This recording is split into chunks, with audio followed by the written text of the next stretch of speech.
একটা shortcut group আর পর্যায় বের করার। হচ্ছে ইলেকট্রন বিন্যাস যদি দেওয়া থাকে, তোমাদের কোশ্চেনে ইলেকট্রন বিন্যাস যদি দেওয়া থাকে, তাহলে এর আগে যেই প্রসেস দেখাইছি এসএসসি, এর আগে যেই প্রসেস দেখাইছি ওইভাবে বের ফেলবা। আর যদি ইলেকট্রন বিন্যাস না দেওয়া থাকে, শুধু তোমারে যে আমাদের পারমাণবিক সংখ্যা বলে দেয়, সেই ক্ষেত্রে আমি এখন যেই প্রসেসটা দেখাইতেছি ওইটা করবা। তাহলে এটা করার জন্য তোমাদের প্রথমে করতে হবে কি, আমাদের নিষ্ক্রিয় গ্যাস আছে 8টা, এই 7টা, এই 7টার পারমাণবিক সংখ্যা আর কোনটা কততম পর্যায়ে এটা মনে রাখা লাগবে। আর এটা মনে রাখা কিন্তু ইজি, ওই যে ম্যাজিক নাম্বার দিয়া। দেখো আবার যদি ম্যাজিক নাম্বারটা দেখাই, 2 8 8 18 18 32, আবার হচ্ছে আমাদের 32। এখন দেখো তুমি, আমাদের প্রথম আছে 2, এটা হচ্ছে আমাদের হিলিয়ামের পারমাণবিক সংখ্যা। তারপরে প্রথম দুইটা যদি যোগ করো আমাদের আসে কত, 10। প্রথম দুইটা যোগ করলে আসে কত, 10। এই দুইটা যদি যোগ করো আমাদের আসে হচ্ছে 10, যেটা হচ্ছে আমাদের নিয়নের পারমাণবিক সংখ্যা, বা হচ্ছে যেটা হিলিয়াম আছে আমাদের কত, 1 নং পর্যায়ে, নিয়ন আছে 2 নং পর্যায়ে। আবার যদি প্রথম তিনটা যোগ করো তুমি, এই প্রথম তিনটাই যদি যোগ করে দাও একদম, তাহলে আমাদের আসে 18, যেটা হচ্ছে আমাদের আর্গনের পারমাণবিক সংখ্যা। আর আর্গন আছে আমাদের পর্যায় 3 তে। তারপর দেখো আমাদের প্রথম চারটা যদি যোগ করে দাও, এই চারটাই যদি যোগ করে দাও, তাহলে আমাদের আসে 36। 36 যেটা হচ্ছে আমাদের, দেখো ক্রিপ্টনের পারমাণবিক সংখ্যা, আর যেটা আমাদের চতুর্থ পর্যায়ে আছে অবশ্যই। এবার যদি আবার প্রথম পাঁচটাই যোগ করে দাও, তাহলে যেই পঞ্চম পর্যায়ে যেই ব্যক্তি আছে, অর ইলেকট্রন অর পারমাণবিক সংখ্যা পাওয়া যাবে। প্রথম পাঁচটা যোগ করলে হবে 54। 54 কার, আমাদের হচ্ছে জেননের। তাহলে 54 হচ্ছে জেননের, যেটা হচ্ছে 5 নং পর্যায়। আবার যদি প্রথম ছয়টা যোগ করে দাও, তাহলে এই ক্ষেত্রে আসে আমাদের, দেখো 86 আসে।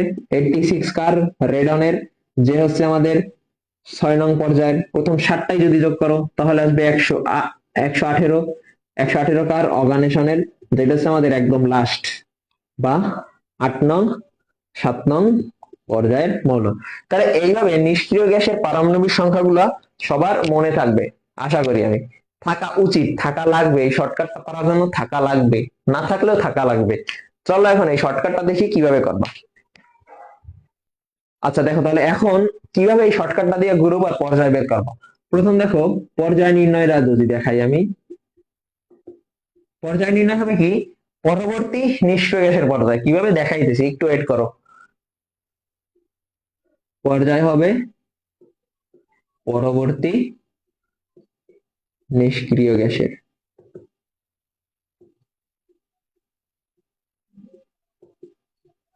পরবর্তী নিষ্ক্রিয় গ্যাসের পর্যায় কিভাবে দেখো তো। আমাদের ধরো একটা পারমাণবিক সংখ্যা বলা আছে 13, 13 পারমাণবিক সংখ্যা বিশিষ্ট মৌলটি কোন পর্যায়ে, এটা যদি বলে তুমি কি করবা। আমি বলি, প্রথমে যে নিষ্ক্রিয় গ্যাসের 7টা, নিষ্ক্রিয় গ্যাসের 7টা পারমাণবিক সংখ্যা মুখস্থ রাখা লাগবে মাস্ট। কিভাবে, প্রথম হিলিয়ামের 2, নিয়নের 10, আর্গনের 18, আর্গনের পর আছে কি, ক্রিপ্টনের 36, ক্রিপ্টন, জেনন, জেননের হচ্ছে 54, রেডনের 86, অর্গানেশনের 118। দেখো তো আমাদের এইটা হচ্ছে প্রথম পর্যায়ে, এটা দ্বিতীয় পর্যায়ে, তৃতীয় পর্যায়ে, চতুর্থ পর্যায়ে, পঞ্চম পর্যায়ে, ষষ্ঠ পর্যায়ে, সপ্তম পর্যায়ে, 7টা পর্যায়ের 7টা নিষ্ক্রিয় গ্যাস পাইছো। পাইছো। এখন দেখো তাহলে আমাদের বলছে কি, পরবর্তী নিষ্ক্রিয় গ্যাসের পর্যায়, পর্যায় হবে কি পরবর্তী নিষ্ক্রিয় গ্যাসের পর্যায়। দেখো 13, এই পারমাণবিক সংখ্যার পরে এমন কোন পারমাণবিক সংখ্যা আছে যেটা একটা নিষ্ক্রিয় গ্যাসের পারমাণবিক সংখ্যা। তাহলে 13-র পরে যেই পারমাণবিক সংখ্যা আছে 18, এইটা হচ্ছে আমাদের নিষ্ক্রিয় গ্যাসের পারমাণবিক সংখ্যা। তাহলে এই নিষ্ক্রিয় গ্যাস বা 18 যেই আছে, এটা কত পর্যায়ের, কততম পর্যায়ের, 1 2 3, তাহলে 3 নং পর্যায়ের। তাহলে এই 13 পারমাণবিক সংখ্যা বিশিষ্ট মৌলটাও হবে আমাদের 3 নং পর্যায়ের। তার এর পর্যায় কত, 3। পর্যায়গত 3, তাহলে চলো তো দেখি তো 13 কোথায় আছে। এই দেখো অ্যালুমিনিয়াম, এই যে 13, পর্যায়গত দেখো তো 3। দেখছো 3 নং পর্যায়ের মৌল অ্যালুমিনিয়াম। আবার দেখো তুমি যদি এটা দেয় যে, আমি কেউ যদি বলে তোমার 100 একতম মৌলের পারমাণবিক সংখ্যা বের কর, এই পর্যায় গ্রুপ বের করো, এটা দিয়ে বের করবা না। এটার জন্য সুন্দর জিনিস মনে রাখবা। দেখো 57 থেকে 71, আর হচ্ছে আমাদের 89 থেকে 103, এইগুলার গ্রুপ আর পর্যায় ফিক্সড। এগুলোর জন্য আলাদা বের করবা না, এই পারমাণবিক সংখ্যাগুলো মাথায় গাইতে ফেলো। এগুলোর ক্ষেত্রে ইলেকট্রন বিন্যাস করার দরকার নাই, আলাদাও করার দরকার নাই, ডাইরেক্ট মুখস্থ করে ফেলবা। গ্রুপ আর হচ্ছে আমাদের কি বলে এটারে, রো বা সারি বা পর্যায়। দেখো দুইটা হচ্ছে 3 নাম্বার গ্রুপের, তাহলে এর গ্রুপও 3, এর গ্রুপও 3, আর এ হচ্ছে 4 নাম্বার পর্যায় বা 4 নাম্বার সারি, তাহলে এর রো কত হয় 6 নাম্বার, তাহলে 57 থেকে 71 যেটা আছে এটা হচ্ছে আমাদের 6 নাম্বার পর্যায়ে। আমি পর্যায় লিখি বাংলায়, রো লিখলে তোমরা আবার ভুল বুঝতে পারো।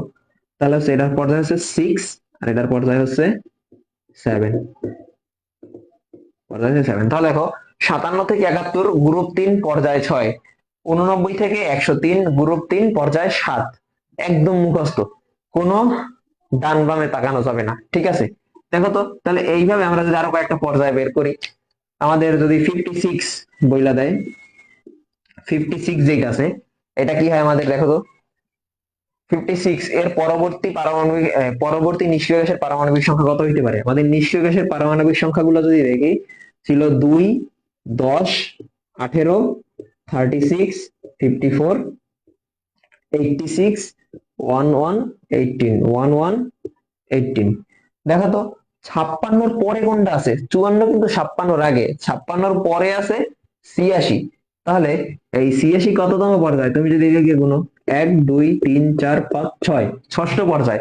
তাহলে 56 পারমাণবিক সংখ্যা মৌলটা আমাদের 6 নাম্বার পর্যায়ে থাকবে। দেখো তো 6 নাম্বার পর্যায়, এই যে 56 দেখছো, বেরিয়াম। আবার যদি দেখো আমাদের, তুমি 38 যদি দেখো, 38 এইটার ক্ষেত্রে যদি পর্যায় বের করতে বলে, আবার বলতেছি, এই এই শর্টকাট কখন করবা? যখন তোমাদের পারমাণবিক সংখ্যা বইলা দিবে তখন। আর যদি ইলেকট্রন বিন্যাস দিয়ে দেয় উদ্দীপকে এমসিকিউ তে, সেই ক্ষেত্রে তোমরা ওই নিয়মে করবা, কারণ ইলেকট্রন বিন্যাস দিয়ে আবার তুমি পারমাণবিক সংখ্যা বাইর করবা, হুদাই ভেজাল। ইলেকট্রন বিন্যাস দেওয়া থাকলে ওইটা দিয়ে বের করে ফেলবা। এইটা কেন শিখাইতেছি, কারণ আমাদের ইলেকট্রন বিন্যাসটা দেওয়া করতে অনেক টাইম লাগবে, এই কারণে পারমাণবিক সংখ্যা দেখেই যাতে বলতে পারি। এখন দেখো 38-এর পরে কি আছে? এমন একটা সংখ্যা যেটা নিষ্ক্রিয় গ্যাসের। নিষ্ক্রিয় গ্যাস ছিল কি? 2, 10, 18, 36। 36 এটা কিন্তু 38-এর আগে, পরে না। তাহলে 38-এর পর ছিল কি আমাদের 54। 54 কততম পর্যায়ে পড়ে দেখো তো? 1, 2, 3, 4, 5, পঞ্চম পর্যায়। তাহলে 38 যেটা, সেটা হচ্ছে আমাদের পঞ্চম পর্যায়ের মৌল। 5 নাম্বার পর্যায়ে দেখো 38 স্ট্রনশিয়াম। দেখছো? আবার যদি দেখো তুমি 58, 58 এটা যদি তুমি দেখতে চাও, আমাদের কি হয় দেখো তো, 58 এটা কি আমাদের 54-র পরে আছে। মানে এই 58-এর পরে যে পারমাণবিক সংখ্যা আছে সেটা হচ্ছে আমাদের কার জন্য, এই যে 86। তাহলে 58-এর পর পারমাণবিক সংখ্যা আছে 86, 86 আমাদের কততম পর্যায়ে আছে? 1, 2, 3, 4, 5, 6, 6 নাম্বার পর্যায়ে। 58 কত পর্যায়ে হবে? 6 নাম্বার পর্যায়ে। বা হচ্ছে ল্যান্থিনাইট আর অ্যাক্টিনাইট, এটি মুখস্থ করতে বলছি কিন্তু। 58 কিন্তু এটার ভিতরে দেখছো, পর্যায় 6 গ্রুপ 3, একদম মুখস্থ, কোনো ভোলা যাবে না। 57 থেকে 71 গ্রুপ 3 পর্যায় 6, 89 থেকে 103 গ্রুপ 3 পর্যায় 7। ল্যান্থোনাইড আর অ্যাক্টিনাইড দুইটাই হচ্ছে 3 নাম্বার গ্রুপের মৌল। উপরেরটা হচ্ছে পর্যায় 6, নিচেরটা হচ্ছে পর্যায় 7। তাহলে পর্যায় বের করা আশা করি ক্লিয়ার হয়েছে। এখন চলো গ্রুপ বের করাটা একটু ঝামেলার, মানে একটু ভালো মতো বুঝতে হবে, একটু খেয়াল করে দেখো। আচ্ছা দেখো, এখন গ্রুপ নির্ণয়। গ্রুপ নির্ণয় বলছে কি, পাশাপাশি নিষ্ক্রিয় গ্যাসের পারমাণবিক সংখ্যা বাদ দিবে। এটা কিন্তু পরের বলে নাই, এর আগেরটায় পর্যায় নির্ণয়ের ক্ষেত্রে কি বলছিল কি, পরবর্তী পারমাণবিক নিষ্ক্রিয় গ্যাসের পারমাণবিক সংখ্যা, কিন্তু এক্ষেত্রে কিন্তু পরবর্তী না, মানে পাশাপাশি। এইটার থেকে যেই মৌলটা পারমাণবিক সংখ্যা বলে দিবে, ওইটার কাছাকাছি যেই এইটা আছে আমাদের, যে নিষ্ক্রিয় গ্যাসটা আছে, সেটা হইতে পারে আগে, হইতে পারে পরে। যেমন যদি বলে দেয় 20, দেখো এই যে যদি তোমার 20 বলে দেয়, 20-এর আগে কি আছে? 20-এর আগে আছে 18, 18 নিয়ে দাও, কাজ করবা। আবার যদি আমাদের 21 বইলা দেয়, 21-এর আগে কি আছে? 18, মানে কাছাকাছি আছে 18, তাই তো? 21-এর পরের পরিস্থিতি যদি তুমি দেখতে যাও, তাহলে আমাদের এখন 36, এটা কিন্তু অনেক দূরে, 21 থেকে অনেক দূরে, 21 থেকে 18ই বেশি কাছে।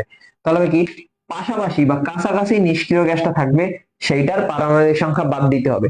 কি হবে দেখো, আমাদের যদি তোমার বলে 39, 39 এটা কততম গ্রুপের, কততম গ্রুপের? তাহলে আমাদের দেখো তো, নিষ্ক্রিয় গ্যাসের পারমাণবিক সংখ্যাগুলো ছিল কি, 2, 10, 18, তারপরে ছিল 36, তারপর ছিল 54, তারপর ছিল 86, তারপর হচ্ছে 118। দেখো তো 39-এর কাছাকাছি কোনটা আছে? 39-এর কাছাকাছি আছে 36, 36 আছে না? তাহলে 39 থেকে যদি তুমি 36 মাইনাস দাও, আমাদের থাকে কত? থ্রি। তাহলে 39 পারমাণবিক সংখ্যা বিশিষ্ট যে মৌলটা আছে ওইটা হচ্ছে আমাদের 3 নং গ্রুপের। চলো তো দেখি তো, 1 2 3, 3 নং গ্রুপে এই যে দেখো 39, দেখছো 39। আবার দেখো, এখন এটার পর্যায় বের করতে যদি বলে, তাহলে 39-এর পরবর্তী কি আছে, 39-এর পরে আছে 54। এটা পর্যায় বের করা দেখাইতেছি, 39-এর পরে আছে 54, তাহলে 54 কততে আছে, 1 2 3 4 5, পঞ্চম পর্যায়। তাহলে পঞ্চম পর্যায়ে 3 নাম্বার গ্রুপ, দেখো পঞ্চম পর্যায়। আবার দেখো আর একটা এক্সাম্পল, যদি তোমার বলে 22, 22, 22 বলে, 22-এর কাছাকাছি আছে কোনটা আমাদের, 18। তাহলে 22 থেকে 18 বাদ দিলে থাকবে কত আমাদের, 4 থাকে। তাহলে 22 পারমাণবিক সংখ্যা বিশিষ্ট মৌলটা আমাদের চতুর্থ গ্রুপের। চতুর্থ গ্রুপে দেখছো এই যে টাইটানিয়াম 22। বুঝতে পারছো? এখন দেখো এইটা, এই জায়গায় একটু ঝামেলা আছে, আমি এটা একটু ক্লিয়ার করে দিই আবার। আচ্ছা দেখো, আমি এমন একটা পারমাণবিক সংখ্যা, ধরো আমি 35 যদি নেই, দেখো তো 35 নিলাম, দেখো 35 এর কাছাকাছি আছে কি 36, দেখো তুমি 35 থেকে যদি 36 বাদ দাও আমাদের আসে কত, -1। এমন যদি দেখো বিয়োগফল যদি নেগেটিভ আসে, তাহলে যে বিয়োগফলটা আছে শুধু মানটারে 18 থেকে বাদ দিয়ে দিবা, বিয়োগফলের মান 18 থেকে বাদ দিবা। আবার দেখো 35 বা 35তম বা 35 পারমাণবিক সংখ্যা বিশিষ্ট মৌলটার যদি পর্যায় গ্রুপ বের করতে চাই, সেক্ষেত্রে হবে কি, আমাদের প্রথম কি হবে, পাশাপাশি নিষ্ক্রিয় গ্যাসের পারমাণবিক সংখ্যা বাদ দিতে হবে। 35 এর কাছে আছে কি 36, দেখো 36, তাহলে 35 থেকে যদি 36 বাদ দাও আমাদের আসে কত, -1। এর মানে কি 1 নং গ্রুপের, না না না, যেটা আসবে বিয়োগফল, যেটা আসবে চিহ্ন বাদে বিয়োগফল আসছে কত আমাদের 1, এই 1 এর তুমি আবার 18 থেকে বাদ দিবা। 18 থেকে যদি 1 বাদ দাও আমাদের থাকে কত, 17। দেখো তো 35 এটা হচ্ছে আমাদের 17 নম্বর গ্রুপের। এই যে 17 নম্বর গ্রুপে 35, 35, সরি এই যে 35, দেখছো এই যে ব্রোমিন, দেখছো 35।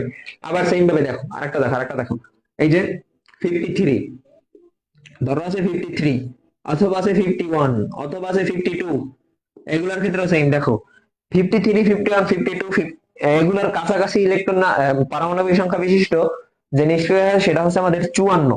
তাহলে এগুলা থেকে, এইটা থেকে 54 যদি বাদ দাও তোমার থাকে -1, -1 থাকে। এইটা থেকে 54 বাদ দিলে থাকে -3, এইটা থেকে 54 বাদ দিলে থাকে -2। এখন এই সংখ্যাগুলোর এবার তুমি 18 থেকে বাদ দিবা। একের যদি 18 থেকে বাদ দাও আমাদের আসে কত, 17। তাহলে 53 হচ্ছে আমাদের 17 নং গ্রুপের, এই দেখো আয়োডিন 17 নং গ্রুপের।